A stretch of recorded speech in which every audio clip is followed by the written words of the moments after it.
We are here. We've made it to Big O and algorithm analysis. Gonna be fun. A major objective in this course is to be able to now really study our algorithms and judge the efficiency and the speed of those algorithms.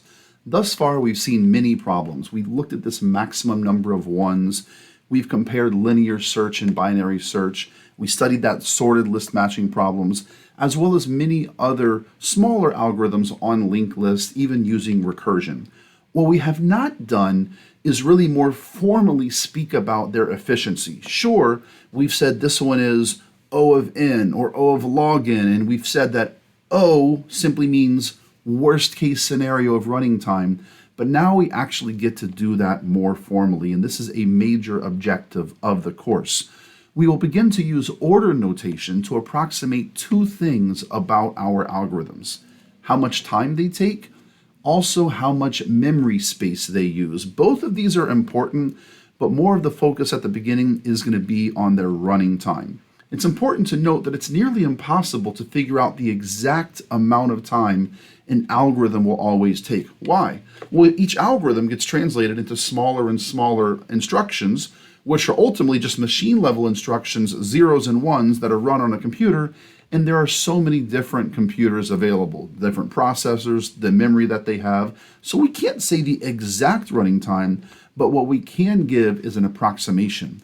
We want to judge an algorithm's running time independent of their implementation.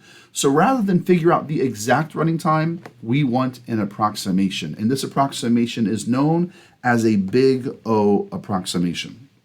Some assumptions that we're going to make is that each statement in each comparison in Java, let's say that it's so insignificant that it takes some very small constant amount of time.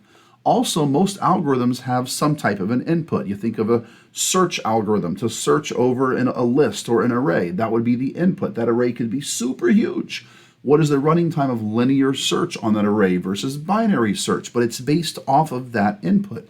Also, like a sorting example, when you want to sort that list or that array, it's going to be based off of that input size. So the time and the space used by an algorithm will be a function of the input to that algorithm. So what is Big O? I always say here it sounds like a rapper. One day we're going to have a rapper coming out that is going to have that name Big O, and it's going to be fantastic. But Big O, it comes from Big O notation. In computer science, we want to know how fast or how efficient an algorithm is. More specifically, we want to know how the performance of an algorithm responds to changes in problem size. What's the goal? The goal is we want to be able to give more of this qualitative insight into the number of operations that our algorithm takes on a given problem size of n elements, where n is our input size. And this total number of operations, it can really be captured or be described with a mathematical expression in terms of n, and this expression is known as Big O. The Big O notation is a way of measuring the order of magnitude of growth of this mathematical expression. We've been saying O of n or O of log n. That means of the order of n. So let's look at a small example. F of n equals 4n squared plus 3n plus 10. And some people are saying, oh no, math, and they're getting angry, or maybe they're not angry, or they're crying at the math. It's not going to be heavy math. This is a basic parabola, a basic polynomial, 4n squared plus 3n plus 10, and we're going to keep it super simple. If I ask you, how fast is this growing? What do we mean by that? Well, consider the fact that we have three terms. We have a 4n squared term, a 3n term. We also have this third term with just a constant 10, right? As n gets larger and larger, which term really grows the fastest? Look at some values of n. So when n is 1, that first term right here is really 4 times 1 squared. When n is 1, that second term is 3n. And of course, when n is 1, that third term doesn't change. It's just a constant, right? What about when n is 100? That first term is now 4 times 100 squared, 40,000. That second term is 300. That last term is, very exciting. It's just a 10. What about we go to n is now 1,000,000? That first term, 4 times 1 million squared, is going to be, what is this? Million, billion, 4 trillion. The 3 times a million is 3 million. And then, of course, you got that constant 10. So which term makes it grow the fastest? As n gets larger and larger, that first term, 4n squared, it actually dominates the resulting answer.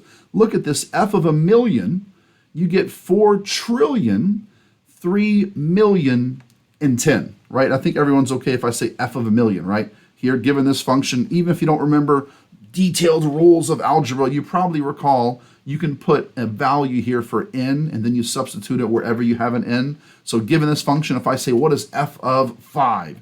It'd be 4 times 5 squared plus 3 times 5 plus 10. F of 50, 4 times 50 squared plus 3 times 50 plus 10. F of Bob would be 4 times Bob squared plus 3 times Bob plus 10. You get the idea, right? So here we have this f of a million, and you can see that first term really dominates the answer. And this is the idea of big O. We want to be able to reduce our expression, reduce this 3-term expression to really get one term and the smallest version of that term, such that we're really capturing the growth or the overall qualitative behavior in the most simplest of forms. So how fast is it growing? Look at very large values of n, and what do? We eliminate any term whose contribution ceases to become significant as n gets larger and larger and larger. What that means, we're going to get rid of any constants. So the 10, gone. We're also going to get rid of any constant factors, any coefficients. Those will be gone. What does that mean? We get rid of the 10, done. We get rid of even the 3n, because 3n, 3 times a million, is huge. But when we compare 3 million to 4 trillion, 3 million is nothing, right? So we ignore the 3n, and then finally we even ignore the coefficient, that value 4 in front of the n squared, and we can approximate that this function, 4n squared plus 3n plus 10, it is of the order of n squared. We can say this is O of n squared. What does that mean? That this, when we say O of n squared, we say that n squared really represents the growth of what's happening here. 10 doesn't represent the growth. 3n doesn't represent the growth. That coefficient 4 doesn't. But the growth of what's overall happening with this function as n gets larger and larger is really the n squared. So we can say that the order of this function is really O of n squared. That's the overall idea.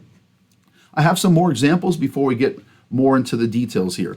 So what is the big O of the following functions? We just showed you this first one. This is O of n squared. What about this next function? Well, when you look at it, we see there's, again, 3 terms. We can get rid of that constant for sure. Here we have some huge number times n, and then here we have an even larger number times n squared. Well, because this is just an n term, we can get rid of that. Even when we get to this third term, that is a big number, 76 million. You would think that's going to have a big impact as n gets larger and larger. That's fair. But what about when n is very large, right? We're not talking about n being a million or a billion. What if n it's a trillion and it's larger? That huge number squared is what really makes this grow, not some super large coefficient. And realistically, this is not a normal example. You're not going to have that kind of a coefficient in front of it anyway. But the purpose of this example is just to demonstrate that here we still have O of n squared. So what this really boils down to, if someone showed you just a mathematical equation and said, what is the big O there? You really just choose the largest term, the largest value of n, and then remove any constants. So here in this one, we have get rid of the 5, this term, get rid of this term, get rid of this term, and we're at this term 74 n to the 8, get rid of the 74, and we can say that the order of this particular function right here is O of n to the 8. What does that mean? That n to the 8 is what really captures that qualitative growth of what is happening with this function. What about the next one? Here, pause the video. Think of what the answer might be. You might say, oh, that looks like it's going to be n to the 6. And that would be a good guess, but it's not correct. So think about why n to the 6 is not the correct answer. And the answer is because we need to actually multiply this first term. We have to distribute it through to each of these other three terms. And when we distribute that through, we really get into the fourth times into the sixth, which is into the 10, right? You're going to add those exponents. Into the fourth times n squared, we get into the sixth. And then into the fourth times here is really into the 0, so you get into the fourth. So ultimately, the largest term is into the 10, and that is the big O. It's O of into the 10. Finally, one more. We're going to get rid of this constant 415. We get rid of the 75. And we're left with n times log n. And you might be thinking, well, remember that example. If n is a billion, log n is 30. So log n is much smaller than n. So you might be thinking, let's even get rid of the log n. But because it's multiplied, we don't get rid of it. And we have O of n log n. And that is actually one of the more famous running times, O of n log n. It's actually the big O running time of most sorting algorithms. So we can say that O of this function is O of n squared. What I'm going to do here on this slide is I want to set the stage for the official formal definition of big O. Because that formal definition, it feels heavy, and I'm going to intentionally read it super fast to make it even feel harder and more obtuse. It's just fun to do that, but then we're going to break it down, and we're going to show you how that definition makes perfect sense. So what I'm doing here on this particular slide is I'm really building up to that definition. So just follow me. So we're saying that O of this equals O of n squared. Until now, we really only have one official function that we've defined. And what is that function? It is f of n. It equals 4n squared plus 3n plus 10. I say, let's now make another function. And this is going to be g of n. You might say, well, why g of n? Where did that come from? It's just a letter. I could have called it w of n. I could have called it r of n. I could have called it y of n. It doesn't matter, right? But I chose g of n. We now have a second function that I'm calling g of n. And I say, let g of n equal n squared. Simple. So now we have two functions, f of n and g of n, and we already agreed above that O of this function is O of n squared, right? Ooh, that was exciting. Let's do that again, right? So because we agreed that O of this function is O of n squared, what I'd like to do is I just want to place the name of each of these functions. Instead of putting the function here, 4n squared plus 3n plus 10, I want to substitute the name of the function, which is f of n. And here, instead of putting n squared, I want to put the name of that function, g of n. So instead of saying, well, O of 4n squared plus 3n plus 10 is O of n squared, I'd like to say, well, O of f of n, which, because this is f of n, it equals O of g of n. You're like, okay, sure. What's the purpose and where are you going with that? You're going to see in just a moment. Brace yourself, right? Here's the definition. I'm going to read it fast on purpose. F of n is O of g of n if there exists positive integers c and big N such that f of n is less than or equal to c times g of n for all small n that are greater or equal to big N. What the heck was that, right? We're going to make sense of it. It's going to be super clear. This is the official definition. So think about these two functions that we had. F of n is 4n squared plus 3n plus 10. We also have g of n is n squared. We already agreed that O of that first function is O of n squared. Now, why do we agree? Well, because the professor said so. Well, that's great, but that's not an argument. That's not an evidence, right? You want to be able to say, well, O of 4n squared plus 3n plus 10 is O of n squared. Why? Well, because according to the definition, boom, boom, boom, boom, this is why it's O of n squared. And that's what we're going to demonstrate according to this definition. But thus far, we've agreed that O of 4n squared plus 3n plus 10 is O of n squared. Why? Because the professor said so, but we agreed it makes sense. So, because we have the name of these two functions, this one here is f of n, right? And the n squared is g of n. What we really agreed is that f of n is O of g of n. Sure we did. Fine. Well, that's all this definition says. F of n is big O of some g of n if, look at it's underlined, if there is a constant c such that f of n, right here, is less than or equal to c times g of n for some certain values of n. That's still kind of confusing. Let's put this together. So given these two functions, here are the two functions. Given those two functions, does there exist some constant c? We're going to ignore this n for the moment. We're only going to focus on the c. Remember, some function f of n is O of g of n, so this function, it will be O of n squared if we can find this positive integer c that will satisfy this equation. Does there exist some constant c that would make this equation true? If so, then it's f of n is O of g of n, and that we will prove that according to the definition. So here's this equation, f of n less than or equal to c times g of n. Now go plug in what is f of n and what is g of n. F of n is 4n squared plus 3n plus 10. G of n is n squared. Here's that equation that they gave us, and here's that constant c. Some function is, by definition, O of g of n if we can find this constant c that satisfies this equation.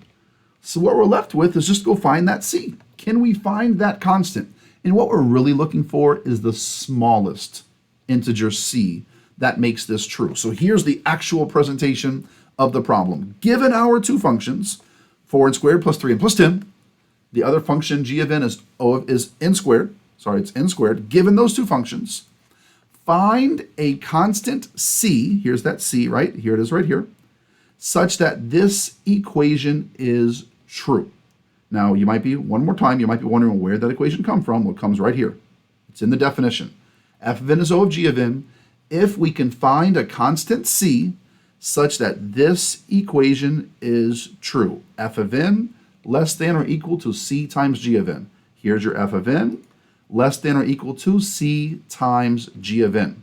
So now if we say, okay, well, what is the smallest possible integer c that we can use? And I'm going to immediately say that c cannot be 4 or less than 4. And think about why. Why can c right here not be 4 or even less than 4? But just look at 4. Well, if c is 4, then this term will cancel completely with this term, right? We're going to have this, if c is 4, this term will cancel with this term, and you now have 3n plus 10 less than or equal to 0, which is never true for positive values of n. 3n plus 10 will never be less than or equal to 0, ever. So c must be greater than 4. Let's just try the value 5. Let's now see, does this equation work? Is it true? Is it satisfied if we choose c being equal to 5? Let's check it. For what values of n, if any values, is this equation true? Well, let's check n equals 1. When I plug in n equals 1, I get 4 times 1 squared plus 3 times 1 plus 10 is 17. On the right side, I get 5 times 1 squared is 5. 17 is not less than or equal to 5. It's not true. Check it for 2. We get 32 less than or equal to 20. Nope, it's not true. 55 less than or equal to 45. Nope, it's not true. 86, when we plug in n as 4, is 86 less than 80. Nope, it's not true. But what can we see here? We can see that this left side and the right side, the difference between them is becoming smaller and smaller and smaller. Now the difference is only 6. So for the values 1, 2, 3, and 4, this equation is not true. But now try larger values of n. In particular, check out when we put n equals 5. Now we have on the left side 125. On the right side we have 125. Is 125 less than or equal to 125? Absolutely. Check it now for 6. 172 less than or equal to 180? Absolutely. What we see here, in fact, is that this equation right here, 4n squared plus 3n plus 10 less than or equal to 5n squared, it's not true when n is 1, 2, 3, or 4. But once n becomes 5, that statement becomes true. And when n is greater than 5, that statement is always true. It remains true. So what did we do? We found a constant, c. What was our constant? It was 5. And that constant that we found, it shows that this equation is true. And for what values of n was it true? It was not true when n was 1, 2, 3, or 4. But when n was 5 or greater, this equation was always true.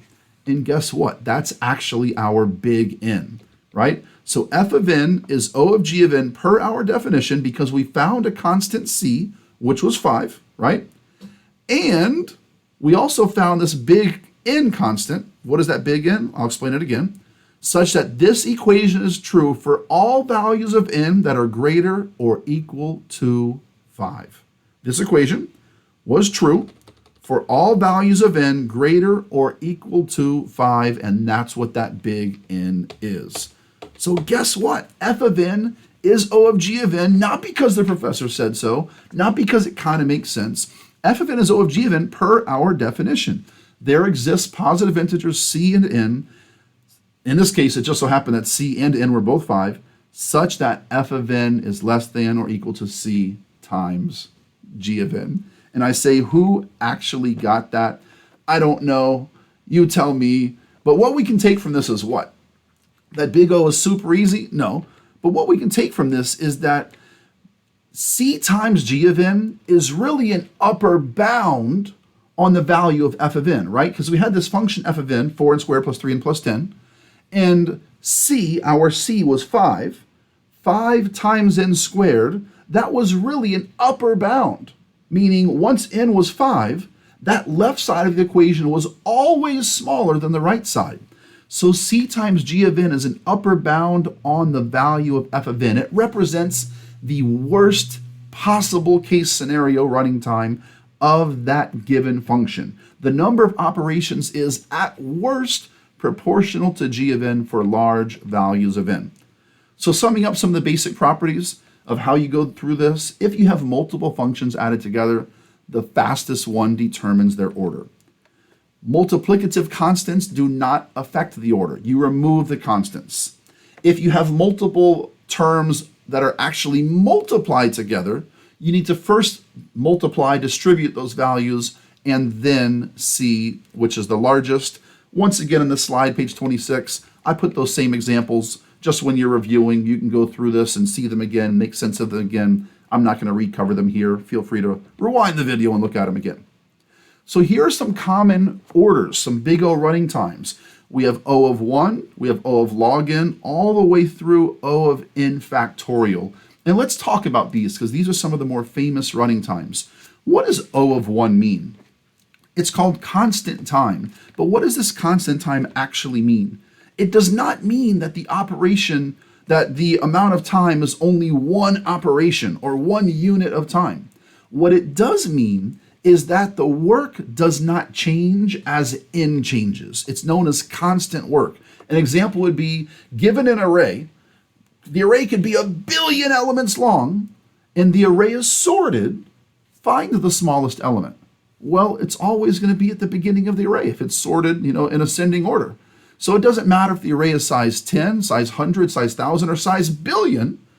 The running time to find the smallest value in a sorted array is constant. It's always at the beginning of the array, okay?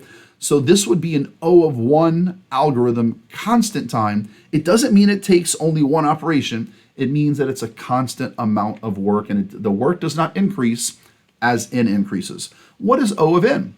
This is linear time. Once again, this does not mean that the amount that it takes exactly n operations. What it does mean is that it might be 3 in operations, 7n, or 100 times n operations. It means that work changes in a way that is proportional to n. An example, if the input size doubles, the running time would also double. It's a notation that work grows at a linear rate.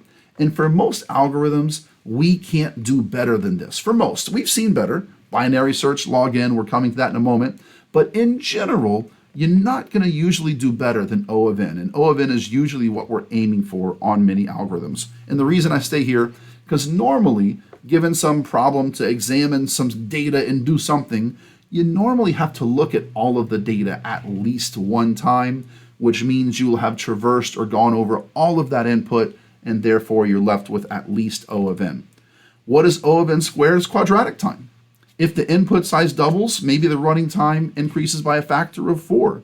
We also have a cubic time. If the input size doubles, the running time may increase by a factor of 8. We have other polynomial times. And you really want to try to avoid these because now we're getting to higher order polynomials and we're slowing down our algorithm. Even cubic time, it's a little bit slow, but there are some famous algorithms. I'll think of Floyd's, which is find all shortest path between all vertices and all other nodes on a graph, right? Floyd's algorithm. It's an n-cubed famous algorithm, and it's super fast considering the amount of work it does, but still n-cubed is slow. Other algorithms, exponential running time. Here, this is now more theoretical because they can't even run on any reasonably sized values. The example is Fibonacci. You try to calculate Fibonacci of 100 using that recursive algorithm, it is going to be exponential running time, and it is too slow. Here, yeah, we can now do it on 40 or 50, but you try to run Fibonacci on 100, super, super slow, even with a fast computer. O of n factorial is even worse than an exponential algorithm. Both of these, again, are just more theoretical, have less practical value, like in practice, but we can still examine our algorithms and be able to tell you if it's exponential or a factorial algorithm. What is n log n? This is just slightly worse than O of n. O of n is an amazing running time, right? If you have a billion elements, to say we've only had to do something a billion times, that's a great running time. Well, n log n is only slightly worse because that would be 30 billion, right? Log n is 30, 30 billion, that's not that bad. This running time, O of n log n, is very famous because most sorting algorithms run in n log n time. Of course, we've also seen O of log n, which is super fast. That is binary search. So anytime that we're dividing the input in half, in half, in half, that is going to be your logarithmic running time. Brief interlude, when you delete a block of code that you thought was useless, unfortunately, we have probably all done that. Let me just go delete that or comment it out, and then we've seen what happens. All right. What is remaining here? I call it practical problems that we can actually solve using order notation. And the general process of solving these problems are as follows. We know that big O is not exact, right? It's an upper bound, as we talked about. It's an upper bound on the actual running time. So when we say an algorithm runs in O of n squared time, or O of log n time, or here I say O of f of n more generally, if it runs in O of f of n time, we can really assume that the real running time as an upper bound is some constant times that function, right? So using this assumption, we can use the information in the given problem, we can solve for our constant c, and then we can use this constant c to answer the question that is being asked. We're going to go over two examples that will hopefully clarify this for us. Here, the first example, we see that algorithm A, it runs in O of n squared time. For an input size of 4, the running time is 10 milliseconds. How long will it take to run on an input size of 16? That's kind of weird at first. It's a little bit of math, but it's lightweight math. It's going to be fine. Well, the first thing is we want to introduce this value T of n. What is T of n? T of n refers to the running time of a given algorithm, in this case, algorithm A, but a T of n is just the running time of an algorithm on an input size n. Just in general. What is T of n? It's the running time of your algorithm on an input size of n, right here.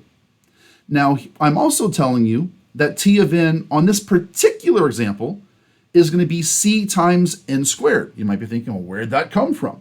Well, they told us that algorithm A is an O of n squared algorithm. So the running time is going to be, you're going to see n squared there for sure, but because that's an upper bound, it's really some constant times n squared. So for this particular algorithm, T of n is actually c times n squared. So what we're left with is we want to plug in the values and then find our C and solve the problem. And to do this, I'm going to come over to our trusty tablet. This is what we have over here, is we see that, let me draw here, make sure we're good. Algorithm A is O of n squared. We have T of n is C times n squared right here. And now what is this that I put right here? I'm going to put it in red. What is this? T of 4 equals 10 milliseconds. What is that? Well, that's what we have right here. It says for an input size of 4, the running time is 10 milliseconds. So here, T of 4, that's your input size, right? Because here it was T of n, input size n is n squared, C times n squared. So now the input size of 4, they tell us, is 10 milliseconds. Perfect. We want to know what is the running time right here. What is the running time when the input size is 16? That's all we need to do in this problem. So what we're going to do is we're going to start off, I'm just going to write down what we already had. T of n equals C times n squared. Now I'm going to use the given information. I'm going to use that right there. The T of 4 equals 10 milliseconds. So T of 4, it equals, I'm going to put 10 milliseconds right here. Well, what am I going to put right here? This is just your basic algebra. Remember, if I have T of n equals Cn squared, T of n equals Cn squared, right here. What is T of 5? It's C times 5 squared. What is T of 12? C times 12 squared. What is T of 4? T of 4 is going to be C times 4 squared. So T of 4 is C times 4 squared. And we also know that T of 4 is 10 milliseconds. Boom.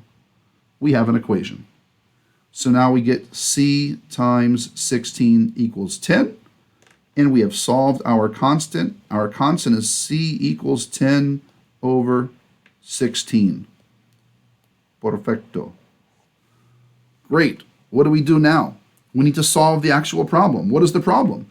We need to solve this over here, T of 16. So how do we do that? I'm going to once again write down the equation.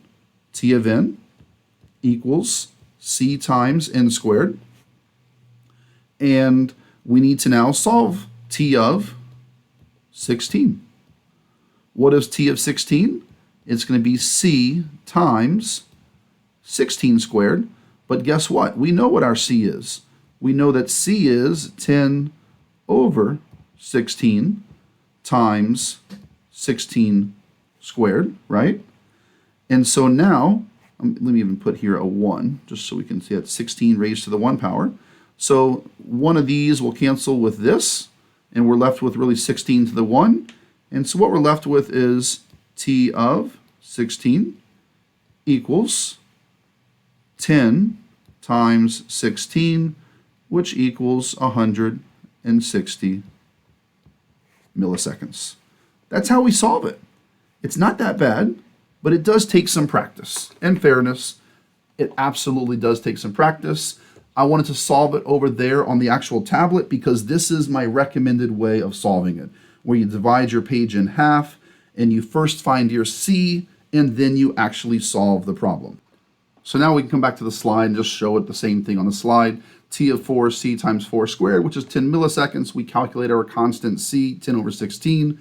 Plug that back into your equation. T of 16 is C times 16 squared, and we get 160 milliseconds. Another example, algorithm A, it runs in O of log n time. I put the base 2 here, but if I don't put it, you can always assume, computer science, if it's not mentioned and it says log, we mean base 2. So algorithm A, it runs in O of log n time. For an input size of 16, the running time is 28 milliseconds. How long will it take to run on an input size of 64? Let's come over here to the tablet. Let me open up the other problem over here. And it's this one. I've already set this up. All right, so what we have here, T of n, is the running time of our algorithm on an input size n. That's the general definition of T of n, right? But now we're told that that algorithm is and O of log n running time. So therefore, we have our actual T of n for this problem. T of n actually equals C, some constant, times log of n.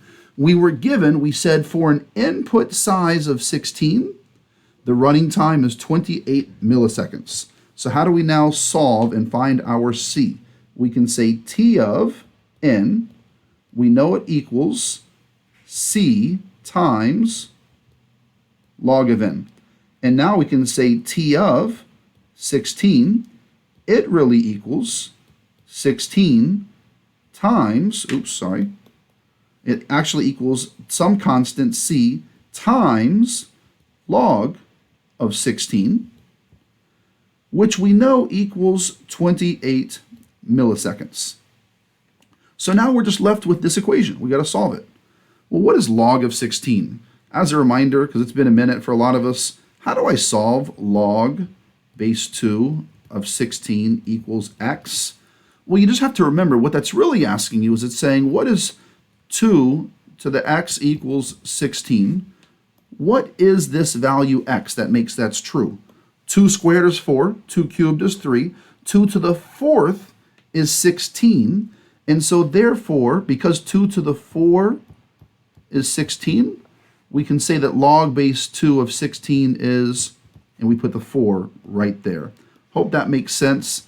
That's a way of remembering how we solve this problem. So what we're left with now is we have C times log of 16 is 4 equals 28, and we get C equals 28 divided by 4, which is 7. We have found our constant. What's left is simply solve the problem. What was the problem asking us? What is T of 64? Well, that's going to be C times log of 64. And we know what our C is. The C is 7. What is log of 64? You're like, I don't know. Well, 2 to what power equals 64? 2, we just saw 2 to the 4th is 16. 2 to the 5th is 32. Oh, 2 to the 6th is, therefore, 64. So log base 2 of 64 is 6. And the answer is 42 milliseconds. So the reason I wanted to use a tablet here is because I think this one is so much easier to solve the problem when you spread it out this way. You say, first, let's come over here and find our constant C. That's step 1. Step 2, solve the problem. I would really rewind, watch those again. It makes it super clear on how we actually solve these. But here it is on the slides. That's your T of n. Plug in the value. T of 16 is C times log of 16. That's going to be your 28 milliseconds. C times 4 is 28. You got your C now as 7 milliseconds. Plug that into the equation, and you see that T of 64 is 42 milliseconds. Guess what? We're done. Was it marvelous? I don't know, but we have a marvelous demotivator. Maybe not, but distinction. Looking sharp is easy when you have not done any work. Put in the work.